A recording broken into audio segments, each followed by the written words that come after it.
Bernie still got it. I love Bernie. Always have. I enjoyed his, I think he might still do it, but I enjoyed his conversations with Tom Hartman. He's a genuine one. Like Bernie, even if you disagree with him, that's a genuine human being. Yep. So just talk about that. Does it trouble you that he's been fucked over in 2015, 16, and again 2020? He seems to be, and why does he keep like forgiving people? Yeah. So I love Bernie for the same reason you're saying it, because he's a real person. He's a populist. He means it. And that is so rare in politics. I feel like I'm Diogenes and I went looking for the one honest man and found it in Bernie. And so I did a video in 2013 saying Bernie Sanders can beat Hillary Clinton in a primary. In 2013, that video exists.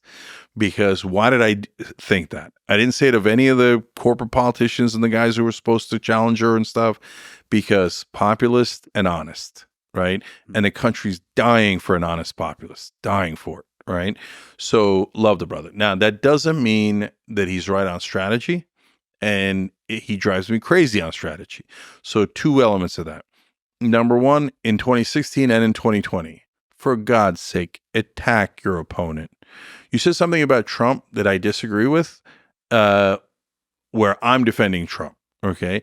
You don't like what he did to the public discourse. No, I don't mind it. I would, and I'll tell you why. Yeah. Because at least he got a little bit past the fakeness. Like, he's a con man and he's a fraud overall, and he does everything for his own interest, but at least he doesn't speak like a bullshitting politician, right? And he's not wrong that you have to bully your own party to amass enough power to get things done. And he showed that that's possible.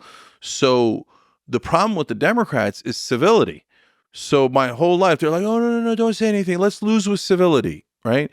So, for example, in debates, whether it's on TV, online, or whatever, Democrats or people on the left are always saying, I'm offended.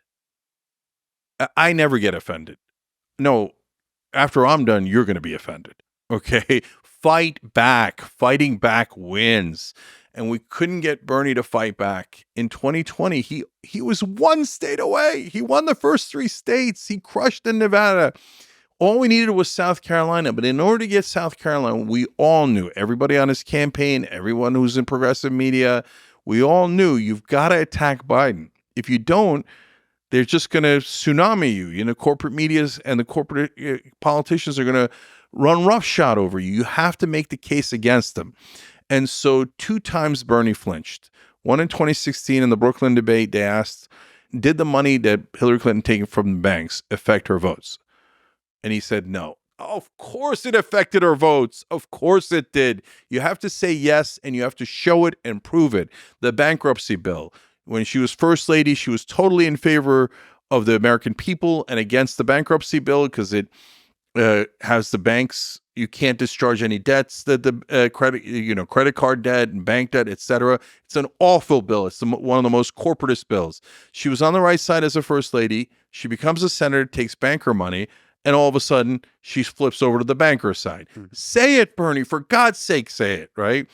Then in one of the debates in 2020, his team prepares attacks against Biden.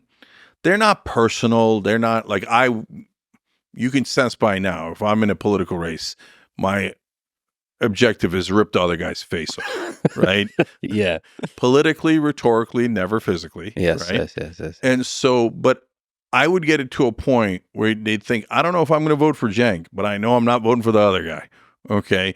So you got to do that if you want to win. So they prepare this. He says, I'm going to do it. He goes on the podium and doesn't do it because he can't. He's too damn nice. He just can't attack the other guy. Now, that's problem number 1 in strategy. Problem number 2 is something you alluded to. So Biden gets in office. Bernie thinks they're friends. They're not friends. Biden's just using him. So he uses him to get the credibility, and then he eviscerates 85% of the progressive proposals that Bernie put forward. Biden throws away $15 minimum wage. That was Bernie's signature issue. Doesn't even propose the public option. Dumps paid family leave for no reason. I can go on and on. And Bernie co-signs on it because he thinks he's in an alliance. He thinks Biden's on his side, and he thinks we're going to get things done. And to be fair to Bernie, Like I said earlier, Obama got only 5% of his agenda passed, and Biden got 15%. Okay, so you're right, Bernie. You got 3 times more than under Obama, but you're wrong. That is not fundamental change. And without fundamental change, we're screwed.